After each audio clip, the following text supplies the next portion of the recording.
Brentford's history today. Just when we thought it couldn't get any better, someone's properly stuck a spanner in the works, or it would seem. Well, that's the way. Yeah, I woke up this morning, I was absolutely livid. Then I read the club statement, and I started trying to read between the lines. It's almost as if it's a little game of poker going on. Obviously somebody's tapped somebody up. I think the club's heard about it and reacted and come back with their own proposals, and it's an open order. But I really would like to know, let it out. I mean, we don't want to be overly simplistic about this, but I mean, you know, I see you home and away, week in, week out, year in, year out. You know, just when you think everything's looking rosy, all of a sudden someone's pulled a couple of petals off, and you're kind of wondering what on earth's going on, to be honest. Well, I am. Yeah, of course I am, and you know, you feel that you go, everything turned out great, and then somebody gives you a kick. But I trust the chairman. I really trust. When you say you trust the chairman, you mean you trust the owner? Yeah, the owner. Sorry, the owner. Yeah.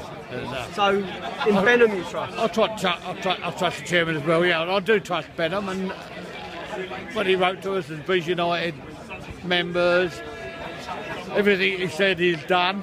It's all worked out well, and I'm sure if Warburton is thinking about pastures new, he's that cute a businessman to cover it, and I'd like to think that's what's going on. But if we're going to scupper our season over it, I mean, it's going to be devastating.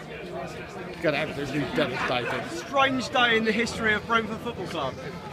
Strange indeed, very upsetting day. What do you make of it all? I really don't know. The statement from the club was a nothing statement one way or the other, wasn't it? It's a typical old Brentford statement, I think, really. Yeah. I would have hoped for a more positive statement, but just have to wait and see what happens. So how's it going to impact on the game tonight?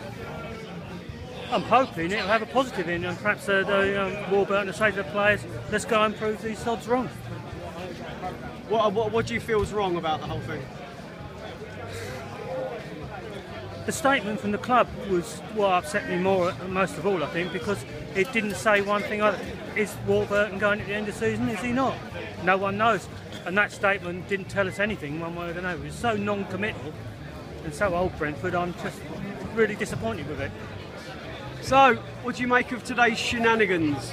I think the journalist has basically caught on some rumours, probably got a bit of inside knowledge, and has written up a story that's a bit sensationalised, but I think there's obviously a lot of truth in there as well. They're not stupid, these journalists. So Benham and Warburton, possible slight falling out somewhere, maybe not quite agreement. So Benham's decided, okay, let's move it on. I think Warburton's gone, yeah, I need to move on. So at the end of the season, we're not going to have Warburton. I think we will get into a new manager. I think the club has flossed over it, really glossed over it with their statement. It's a nothing statement, but that's to be expected. So end of the season, Warburton's gone, we'll get a new manager, we'll move on, and the continuity will still be there. You're not worried about the future? Not really, no. If it had been anybody other than Matthew Benham, I certainly would be worried about the future, because that would be a stupid chairman going, let's go for Neil Warnock or something stupid like that. But I think he's gone for the person that the rumoured to be talking to. That's an intelligent kind of move to do. We're going to be able to get on to bring in a manager who's progressive, going to get us playing football. So I'm not worried about it at all.